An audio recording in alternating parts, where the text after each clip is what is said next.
need to carry out some, excuse me, before I forget, I wanted to press record, but you would still need to do a bit of a reflective practice in terms of understanding, your own areas in terms of how and what you do best and where you feel are areas that you need a bit of improvement.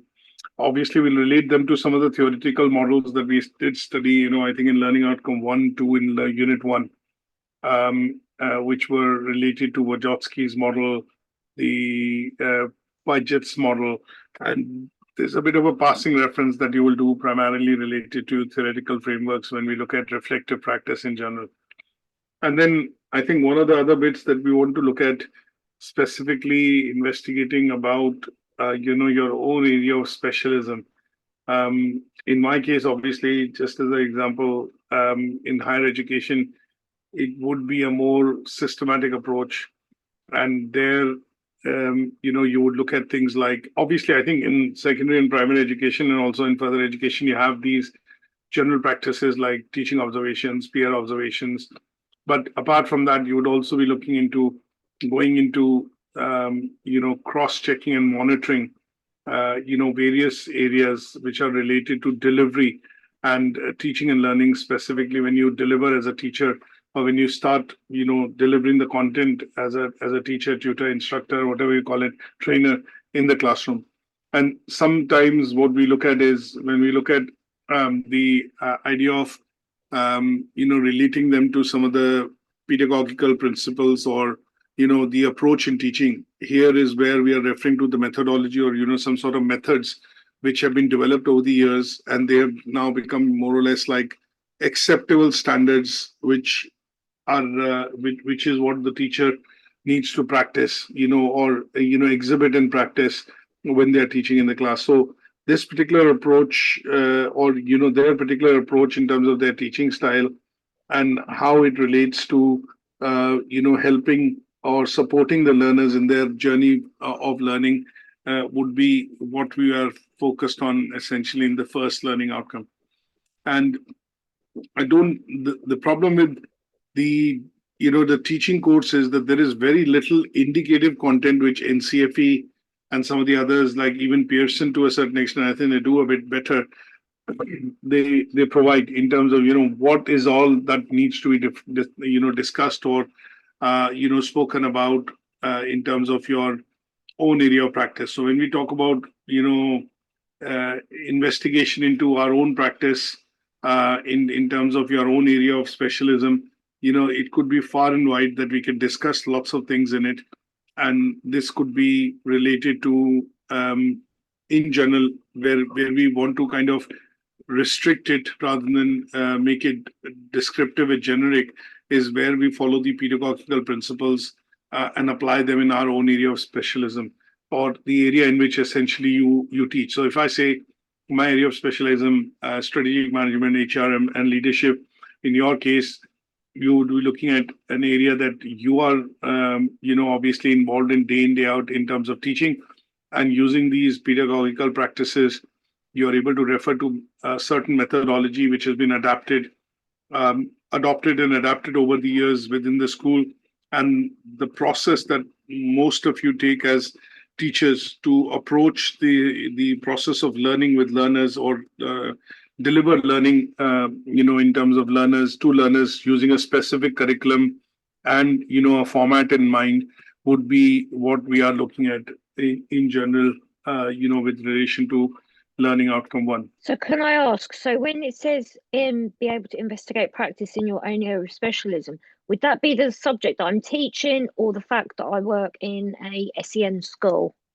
No, that would be, I would say, that you work within an SEM school. Okay. That is what I would say would be the area of your practice, because you might be teaching different units, different modules, the content might change, but the bit in terms of the reality is that you are teaching and you become a teacher which is a specialist in this area, and that is what you're 100%. going to be focused on. Yeah, so I don't in this see case, myself doing anything else at the moment. So I think looking at a few slides, with regards to learning outcome 1 here, what I would say is I would probably start with looking at the learning outcome in terms of, how do you set up your teaching and learning environment?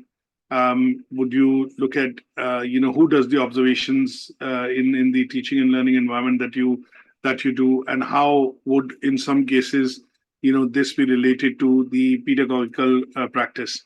So when I look at this, I would probably start off with a bit of a definition on, what is pedagogy, and, what is it in general, and how it, kind of evolves into the principles, and generally then a bit of a structured approach to see how I would use some of the theoretical frameworks that I know that I've studied in Unit 1 related to the pedagogical practices, and then go into my own area of specialism, explain how I use and teach and deliver using, and sometimes bringing in creative and innovative techniques, to be able to teach and deliver a particular topic which learners sometimes find it difficult to understand.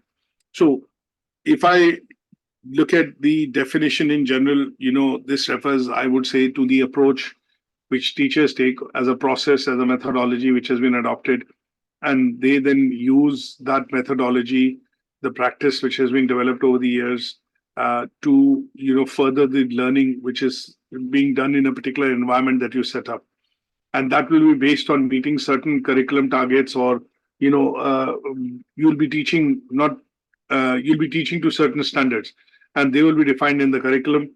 And in some cases, how teachers, and I would say children in this case, would basically use the instructional approaches to a certain extent, which have been perfected over the years. And as a teacher, when you use your own teaching style and some of these approaches, how you would implement that in the classroom would be all covered under what is called pedagogy, basically an approach or a methodology.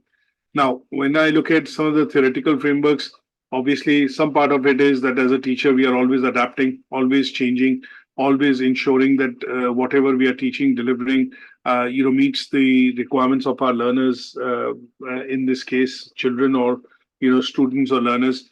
And that is where the process of reflective practice comes in, because that is something that we continuously look into from time to time, although there might be periodic intervals wherein you do this particular process of reflection.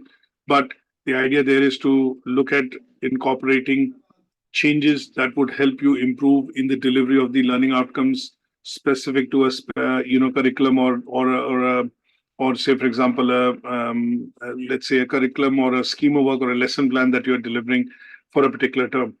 And this approach obviously also conforms to the fact that all teachers are required to maintain their CPD, and the CPD, in terms of some sort of a development plan as a working document, keeps track of areas that you need improvement on, and that process of reflection allows you to fill those boxes up with activities and resources. And in some cases, when you have completed those activities, you end up gaining or doing away with that weakness, and that helps in that basically is done through the process of reflection. Now, the other bit that we look at in terms of, if we have to bring some frameworks in, the constructivism framework, which was developed or advocated by Piaget and Vygotsky, looks at, if you recall, the learner construct knowledge, and Z, wherein they talked about experiences and interactions, and how far is your experience, influencing the interaction of the learners in the class, or students or children in the class, would be the fact that you are looking at that to be able to readjust, construct, readapt the delivery that you're doing in the class. And as a teacher, if you apply this theory, what you're looking at is basically helping to construct a learning environment in which you have all the learners participating, you have all the learners who are, the understanding that you're imparting in the class is all being picked up by all the learners. There are no laggards and there are no leaders, but you have everybody in the class participating, interacting, and then learning, and then helping you achieve, or helping them achieve, the goals and objectives which have been set for that term or for that particular, say, curriculum. Now, in terms of one other methodology which I think is useful, which is called action research. Now, this is a unit within itself in NCFE Diploma in Education and Training, It's, I think, Unit 6.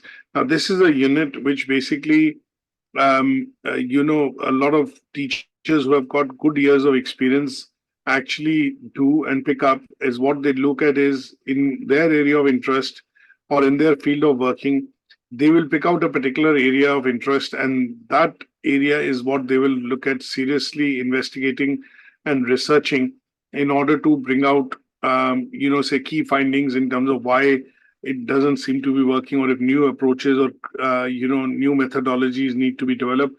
Then this area essentially allows teachers to be able to go into it after they've had a number of years of experience within a particular say area of teaching, whether it's primary school, secondary school, whether it's further education, and in your case, like you're saying, SAM.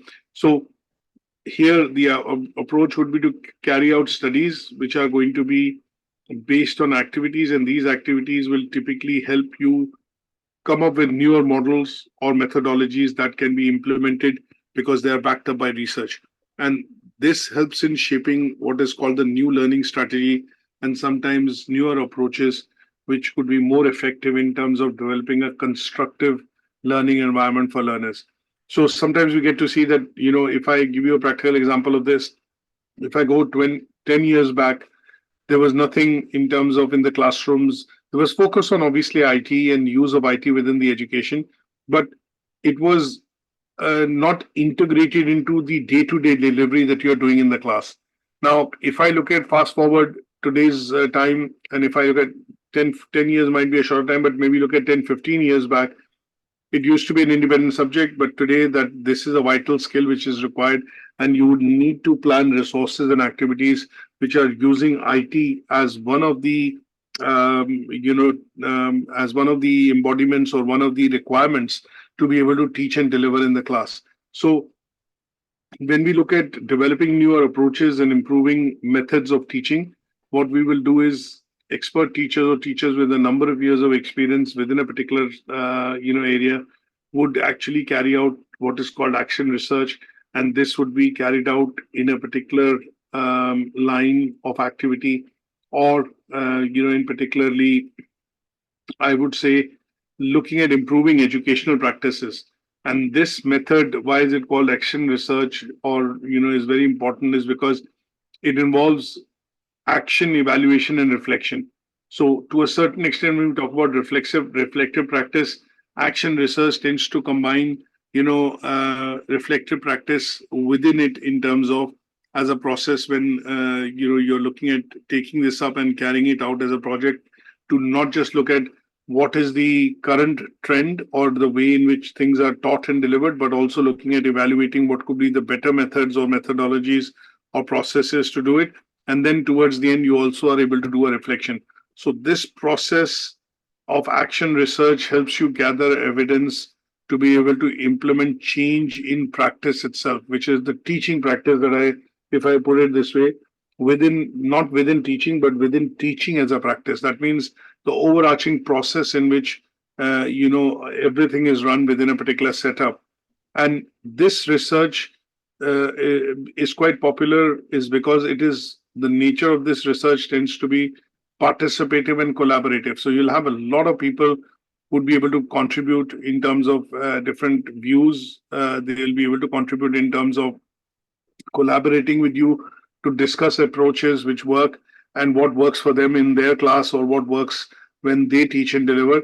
And these are then looked at, you would obviously carry out this set of research wherein you will amalgamate all these approaches, opinions, data that you gather, and then using the participative and collaborative approach, you'll be looking at coming out with new teaching strategy or new techniques which will be allowing you to let's say, better create a constructive learning environment. Now, we won't go into details of it because this is a unit in itself, but generally speaking, action research tends to be of three types. So one, I mentioned participative, second, I mentioned collaborative, and third, it tends to be in the field of education itself, wherein you are carrying out a research for a specific purpose to bring about a change, or in some cases when most of these studies are undertaken by different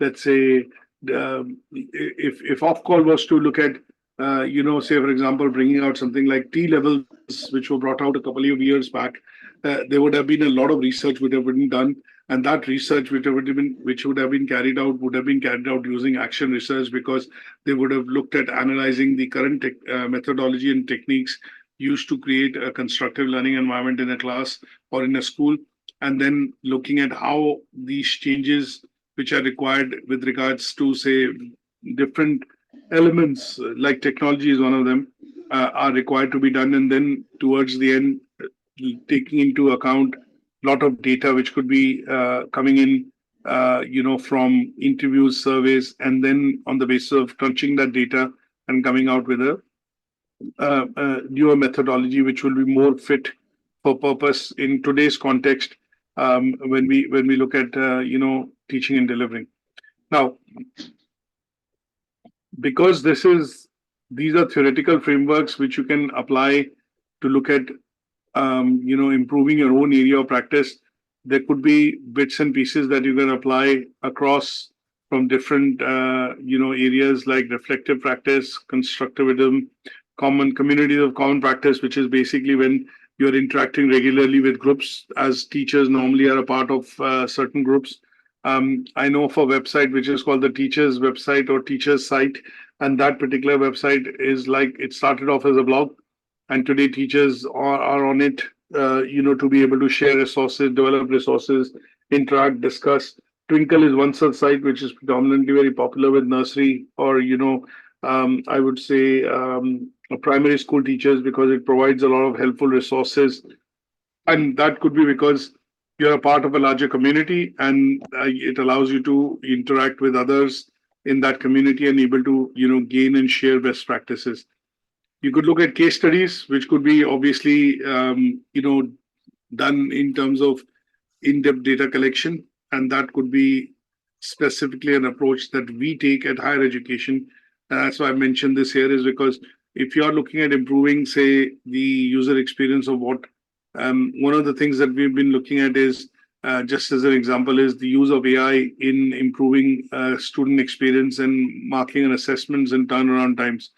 Now, this is being done through the study of an approach of a case study. So we've taken a few, pilot cases, and in such cases, we have taken on certain students which are doing qualifications, and production or creation of evidence in terms of assignment tends to be quite difficult, and that is where we are looking at this approach, wherein this method will help us understand what are the complex dynamics involved in terms of writing an assignment for level 6 and 7, and how does the student go about it, and what is the experience the student actually has when they are creating this evidence or writing the assignment.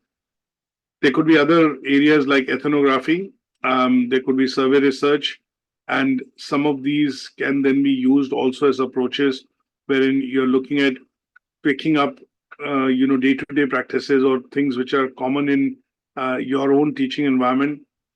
Sometimes we look at group discussions, you look at witness statements, you look at observation record sheets, you look at role plays, and they can then also be used to influence how you teach and deliver in a classroom. And sometimes as teachers, as lecturers, we plan these activities, in a way that it allows for interaction. So you don't want the topics to be mundane. You want the learners to do their research, and once they've done their research, you want their data that they've collected in the research to come out, and that is where you try and end up doing some of these activities which are related to role plays or group discussions, and in general activities which will allow interaction to happen. And that is where this particular approach of ethnography in terms of research tends to be, because here you're collecting a lot of data in terms not collecting a lot of data, but you're looking at doing a qualitative taking a qualitative approach to research issues, and those research and issues are based on social and behavioral aspects, or essentially sciences. And that is where you would be looking at understanding the behavior of your learners, the attitude and how they interact and behave in the classrooms to be able to study and then adjust your delivery or adapt your delivery to meeting their requirements. Now, if I look at how do I go ahead look at how do I look at investigating my own area of practice? Now, this would, if you wear the hat of now an investigator and look at how you would go about investigating about a problem or an issue which has cropped up, we'll need to go through some of the steps to see what are the areas in which, in terms of how you start. So first of all, if there is something that you're investigating, what you're looking at doing is you're trying to look at defining some objectives in terms of why this investigation is required, or why is it that you want to carry out this particular research or study. Then you'd be looking at the appropriate methods, which would be the best method from these theoretical frameworks to actually undertake that study. And then how you would go about collecting the data. You would analyze the data, crunch it, whether it's qualitative data or quantitative data. If you've gone with interviews and a few focus group interviews and surveys, or you've gone ahead with a questionnaire survey in detail or in numbers, then it will be quantitative. And obviously, at some stage, you would need to crunch this data to come to an end result or some sort of a conclusion. Now, these tend to be the generic steps that we tend to follow when we are looking at carrying out investigation or some sort of a process in which we would look at understanding why this happened, how this happened, or why is this happening again and again. And then towards the end, you evaluate and adjust, and that would help you collate the findings that you've been able to do with the surveys, questionnaires, interviews, or discussions that you've had.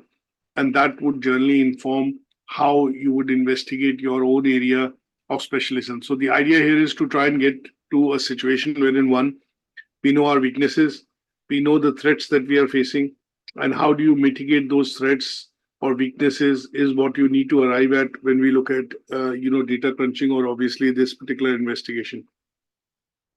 Now, if I look at my own area of higher education, what I normally do is, for example, if in some cases I do find that the learners have joined the course, but they aren't making progress in terms of submitting assignments, just as an example, or second, they are not joining some of the sessions, and third, if they're joining the sessions, they tend to remain quiet, don't ask many questions, or don't tend to interact.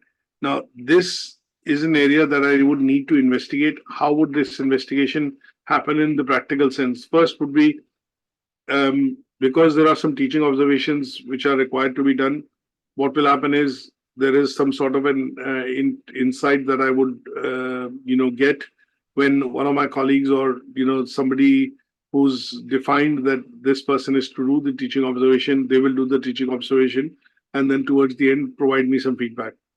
The second area that would happen in terms of further investigation would be to find out whether the learner is interested in the course. Are there any other personal or pastoral reasons for which the learner is not able to join the course or is not showing interest in that course? Are there any other issues in terms of delivery? And these could be related to content, subject knowledge.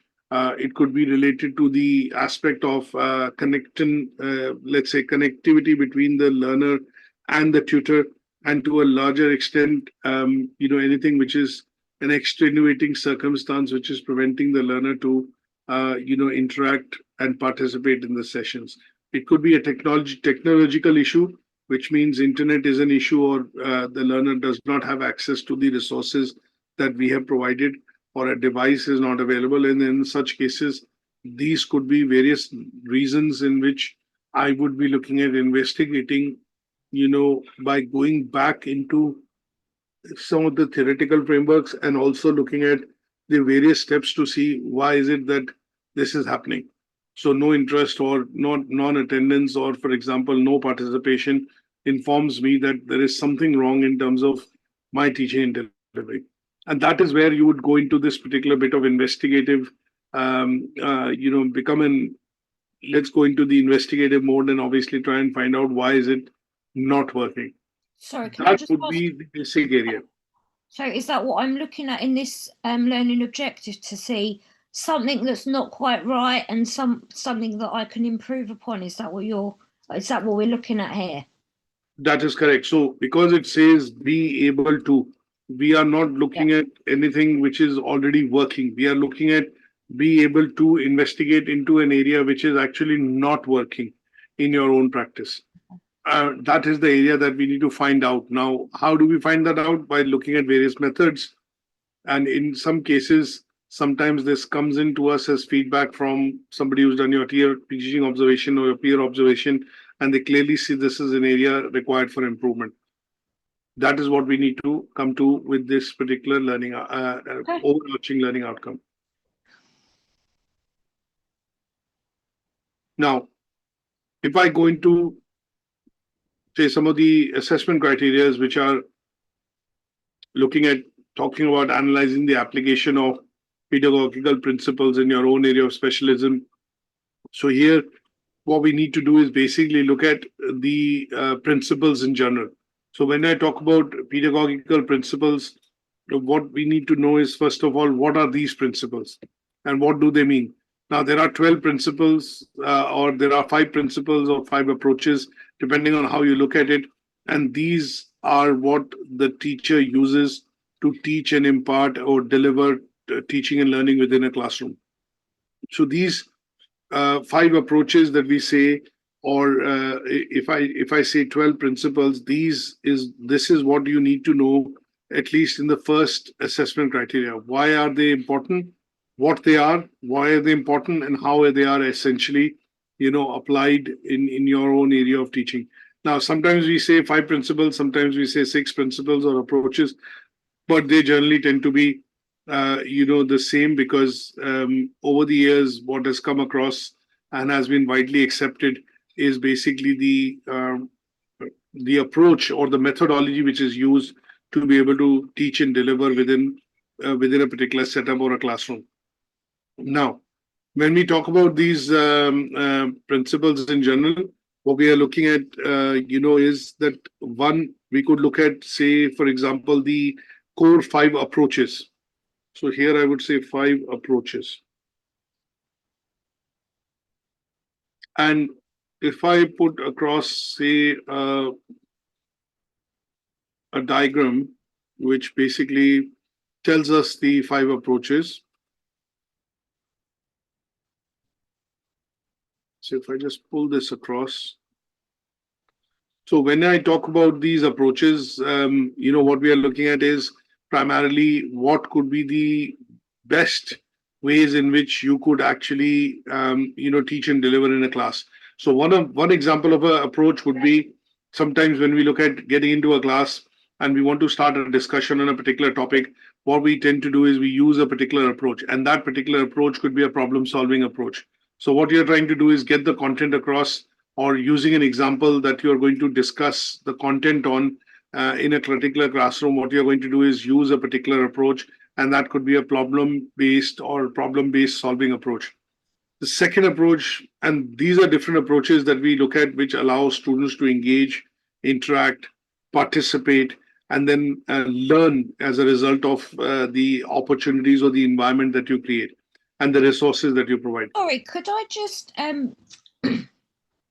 so in one of my lessons the other day, so quite a lot of the students, when we're doing relationships and sexual education, one of my colleagues who also observed me, so she's the lead of PSHE, she always, and she obviously teaches drama, and the kids love it. So I thought, you know what, I'm going to give it a try, see if it works.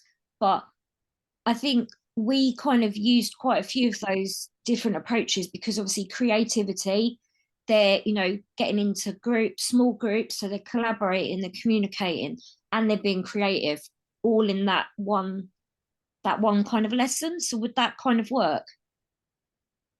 That would work, yes. Sometimes in a particular lesson, or say, for example, you're delivering a particular topic, you might be able to use maybe more than one approach, and that would be required to get the, the delivery, or say, for example, get the message across in that particular session.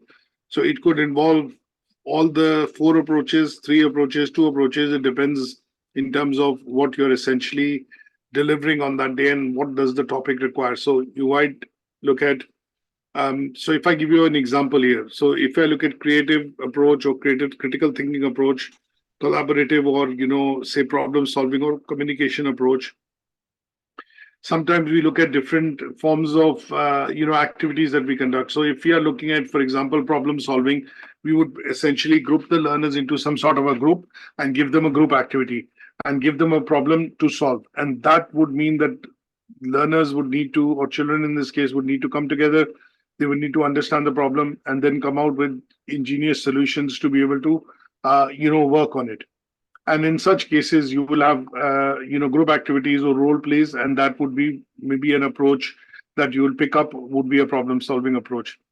Now, sometimes when you are looking at a situation in the class wherein you've delivered a topic, and what you want to then do is check on the, understanding of that topic and the delivery that you have done.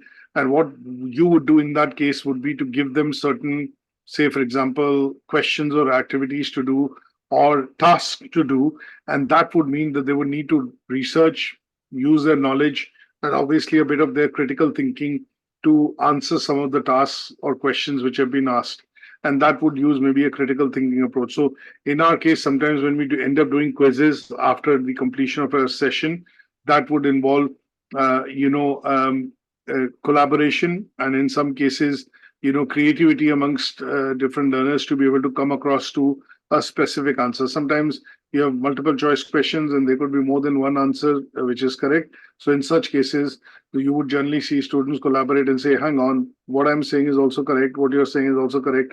So they discuss the different possibilities and the answers, and then come to a conclusion that all of these above, or two of these are correct, and all of these could apply to this particular situation. And in such cases, you would see collaborative approaches. A simple example that I will also put across sometime is, if you are asking, a puzzle to be, if you look at, primary school children in the early years, and you want them to work together, build their, skills. What you generally tend to do is give them a puzzle to, create or assemble. And in those cases, they will need to look at all the pieces and work together in say some sort of a group to be able to come to a final conclusion where they're able to present the puzzle or put the puzzle together. And in such cases, these approaches, all of them could be applied in one single situation. So depending on how you plan the activity, or how you plan to teach and deliver on a particular day in terms of a particular session, you would primarily look at some of these constructive approaches, and these approaches are going to inform you in terms of how the teaching and learning is happening within the classroom. Now, if I look at the basics of, if I summarize, now there could be different approaches that I apply. So in the case of higher education, what I've done is I've looked at these 5 basic core approaches. And in these 5 core approaches, I've then looked at marrying it with the example from higher education in my end. And they would include things like constructivism, social learning, differentiation, formative assessments, and reflective practice.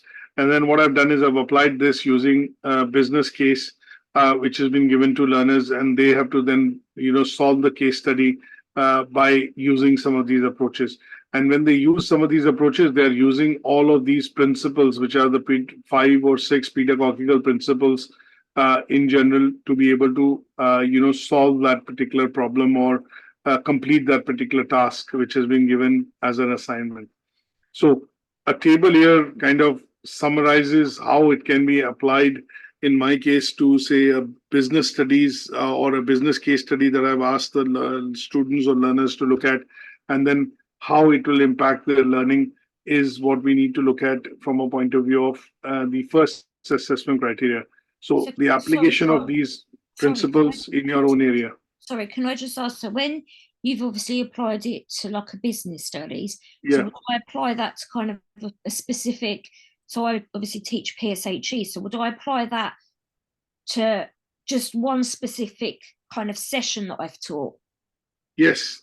So Okay. you would apply to a particular topic, or a topic that so you've chosen. like a unit. Yes, that's correct. Yeah. So in your case, you could depending on, obviously what units you're teaching in PSHE, you would primarily pick up just the one unit which you're teaching. So and at it the could be moment, we're looking at well-being. We've just well-being, yeah. well-being. Yeah. So we've looked at obviously physical health, mental health, obviously lifestyle choices. So obviously looking at So only one of them that you'll pick up, either well-being, choices, as you mentioned, physical health, only one of them to be able to explain that in terms of, these approaches. so choose one and then explain how you use. Sorry, I'm just making some notes. Right. Approaches within this particular lesson. So do a table. I think a table's clear. Okay, thanks. No worries. Now, in the second one, what we are looking at doing is primarily discussing the effectiveness of creative and innovative approaches in your own area of specialism. So in my case, what I've done is I've looked at the higher education and the course that I normally teach, which is management or a HRM. And in this, what I've looked at is what could be the various ways in which I could typically teach and deliver, apart from the lecture mode that I normally end up using in 50-60% of the cases. So if I am not doing a lecture, how would I still engage with my learners in the classroom? And how and what would be the approaches that I could use? So sometimes, in order to explain, for example, if I have to talk about recruitment process, then what I could do is as an approach which is deviating from the standard approach that I would normally take in terms of showing them the 6 or 7 key activities which are required to be done when recruitment and selection is done by the HR department. What I would then do is primarily focus on maybe doing a simulation or in some cases a role play. And that would mean that I would say, okay, let's look at, I'll divide the classroom or, the learners in the classroom into 2 or 3 groups. Each of that group will be given one activity to do. So when we talk about the process of, say, recruitment and selection, one of the process of recruitment tends to be creation of job description, job role. Second part tends to be looking at working with an external agency or internal people within the department to put out that vacancy. Third would be seeking advice and approval from the management for that particular job position in terms of circa salary, the grade or the title. And then the process of selection would be interviewing, shortlisting, and then finally at a stage look at the process through which you would offer one of the candidates who is successful a job or an employment. So if I divide this across into 5 different groups and ask them to come up and present this practically as a situation of by taking an example and as a situation wherein they come in and present it practically, would be using a technique like simulation or role plays to be able to get this across as an understanding to the learners. So in which they are participating, they are engaging with other learners, they are discussing amongst themselves, and then coming to relevant conclusions that this is how the process actually works. And when they present it, it tends to deviate from the lecture or the normal route that I would take when explaining that to my learners. And this is where I bring across or highlight the process of creativity and innovativeness, or innovative and creativity in terms of how I would teach and deliver a particular topic, which would be done in, say, 50-60% of the cases in a particular way. Now, you could also use, say, for example, in some cases, when I set assignments or when I set a task for the assignment, in some cases, what I would say is look for a practical job advertisement, look at the internet, find a job advert, and for that job advert, analyze what would be the activities required for you to do if you were a part and parcel of the HR department, essentially. And you were the one who were actually putting out the job advert. So in some cases, learners would go on to different websites, Jobfish or, cvlibrary.com and whatever it is. They'll pick out a suitable advert, which is quite detailed and provides them sufficient amount of information about the role, the title, the salary, the requisites, the roles and responsibilities and minimum background required or experience required. And using that, what they would then do is come up with, a covering letter. They'll come up with a process that they will draw or a table that they will draw, which will say that these are the steps that will be followed in order to, shortlist, say, candidates for this particular role. And that would be, again, asking the learners to study the particular part or the topic, which is, say, the process of recruitment and selection in HRM, but asking them to study it practically by doing their own research and finding out or getting hold of information from various sources. And this would allow me to look at delivering some part of this content, which I normally do in the class as a lecture. But in some cases, when I don't do a lecture and I ask learners to do this activity in a group or as a group, that would allow and show that I'm able to, use innovative and creative approaches to be able to teach and deliver the same topic and still achieve the objective set for me in the curriculum or in the scheme of work for that particular term. Is that okay? Yes, obviously in my case, I've just said that would be obviously the role play and the drama. So in your case, it'll be the role play and drama, yes. And then when you evaluate in higher education, obviously, specifically in classroom-based learning or in distance learning courses, we can use some of these tools, which I've listed down as a table. You might want to list down some of the tools that you would think of, in terms of a creative and innovative approach, and then experiment that or use that in the classroom to be able to teach and deliver a particular topic. And that would basically, help you cover this particular task. So in a nutshell, what we are looking at is we are looking at going across and thinking of what is the out of the 4 or 5 approaches that we generally see as in the pedagogical principles, what approaches you use essentially to be able to teach and deliver in the classroom, and how do you bring that together? So maybe an activity, an example of an activity or some sort of a delivery that you've done for a particular topic could be used as an example to accomplish that. And the second part of it is to show what area that you have, if you deliver something or teach something in a particular way, but how do you deviate from there and use something different or in terms of innovative to be able to teach and deliver that same topic. So generally it tends to be an interaction, and it tends to be some write-up that you do at the board or the interactive board. There would be some bits in terms of asking questions or queries to check whether the learning is being impactful or if it is making sense to the learners. But that would be the traditional approach. But how would you then look at a different approach wherein you're using something quite different or doing something which is being done differently? And in such cases, you could include role plays. You could include, say, for example, discussion using case studies. It could be simulations that you do, and in some cases even ask learners to practically carry that out by doing their own research. And that would show the creative and innovative approaches that you bring to your own area of teaching and learning in terms of your discipline, and that would help accomplish. Would another example be that obviously I use a lot of videos? Mm-hmm. I always use a video kind of in my lessons because I think that's obviously a good visuals for my students with obviously their additional needs. But they all respond to a video, and then I kind of that then generates like discussions and things. Yeah, that is something you can also include, not a problem at all, because And this is specific to your area. Well. Yeah, this is something which is specifically you do.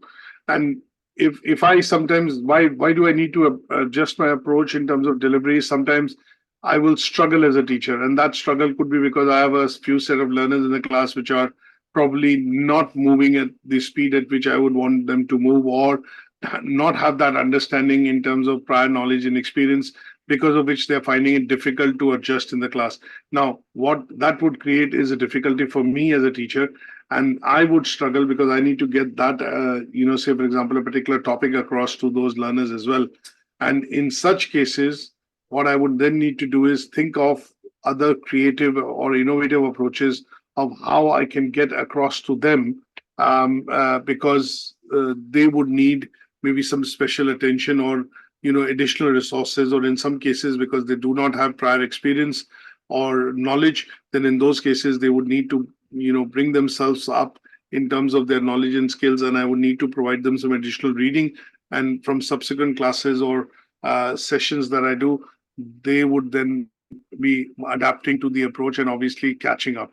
And sometimes this is also, what we refer to is, when we talk about the pedagogical principles, we refer to them as, things like getting them to interact with, others in the class. If they are shy, for example, certain learners, they will do activities like group presentations, group discussions. In some cases, if we do find learners to be quite bold, proactive, and, outgoing, then in some cases, and we generally feel that they are quite smart and they are able to meet the requirements of the session, then in such cases, we might set just individual work for them as against group discussions or group presentation, because they seem to perform well and have a very good understanding of what they are doing when they are doing it alone, or then they are doing it themselves. So all these things would depend on what example you're picking up and how you're putting it across to show the evaluation of own practice in terms of planning and then delivering, and then making sure that you're using creative and innovative approaches to ensure that all the learners are able to, achieve or pass or, go along in that particular session. Is that okay? Yeah, that sounds pretty straightforward, I think, till I sit down and do it. But yeah, I think that's okay for the time being, yeah. Yeah, the bits that you have to look at in whenever it comes to be able to, I think you have to think of an activity or some sort of a activity that you plan and do within the classroom, and then relate it to what it is asking, and that would basically show the workings of it. And it makes it easier to explain that particular task and cover it up by writing it in terms of verbatim, that why this activity was required. And that approach seems to work well when you have some, in these units 1, 2, 3, and 4, most of the tasks tend to be able to.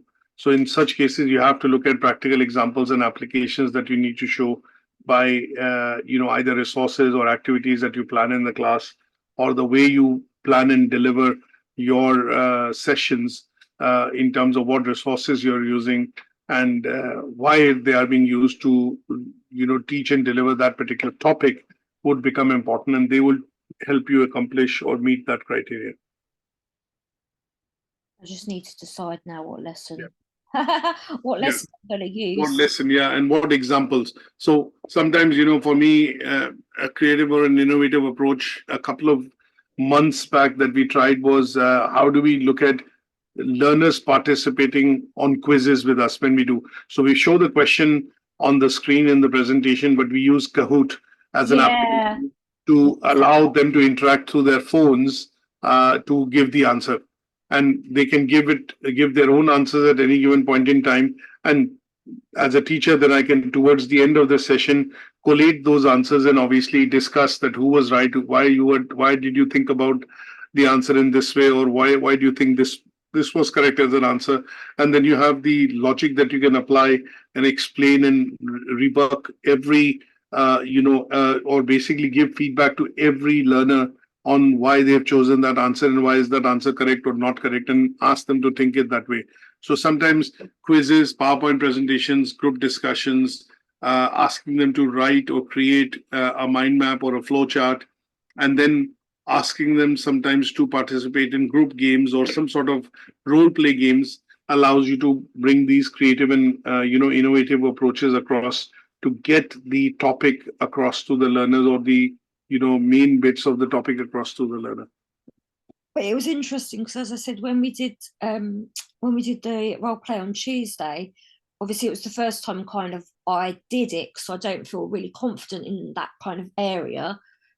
But I kind of asked them for some feedback from some of my students afterwards. Mm-hmm. Said, because obviously I work with some of them all the time, so I said, "Oh, do you think we should do some more role playing?" They were like, "Yeah." So obviously I'm getting the feedback, so that's something then I've got to look at to incorporate into my future lessons, because that's something that they responded well to. But obviously that's something different for me because I'm not used to doing it that way. So obviously I'm changing my approach, aren't I? Yep. That is also something that you can use. Yes. So good stuff. So today's session was just 2 assessment criteria, so pretty short and sweet. Just want to quickly draw your attention towards next session that we want to do. In this next session, essentially what we're looking at is, again, this is be able to. So here is where we will be using the templates of initial and diagnostic assessment, how to devise a scheme of work. And, these bits would be, looking at the templates that I've shared to be able to use that. And how do we use or give feedback? So again, a feedback form which I can provide. And then this would be more of a discussion by taking into example how this is running at your end. So in my case, I'll be able to show you some examples and obviously cover some of these assessment criteria. So I design my, teaching, whether I look at presentation, whether I look at a case study, or whether I look at a combination of video, quiz, and presentation, that would cover some part of the assessment criteria. And they're again related to my own inclusive practice of teaching and learning, which is a LO7 of Unit 1, is what we will cross-reference to, take an example. And obviously, what we learned in LO7 is what we're going to put into as an example in this learning outcome 2, assessment criteria 2.5. We're gonna meet tomorrow, aren't we? And go through learning. In terms of the schedule that you've given, so pretty much we'll stick to that. So tomorrow again, so today was today, and then tomorrow again is the same time, isn't it? Yeah. Yeah, that's fine. Brilliant. That's all good for me. Good stuff. So I will see you tomorrow. Objective 2 tomorrow. Yeah. No worries. Okay. Thanks, Roman. See you Take care, tomorrow. Patricia. Thank you. Bye. Bye. Bye.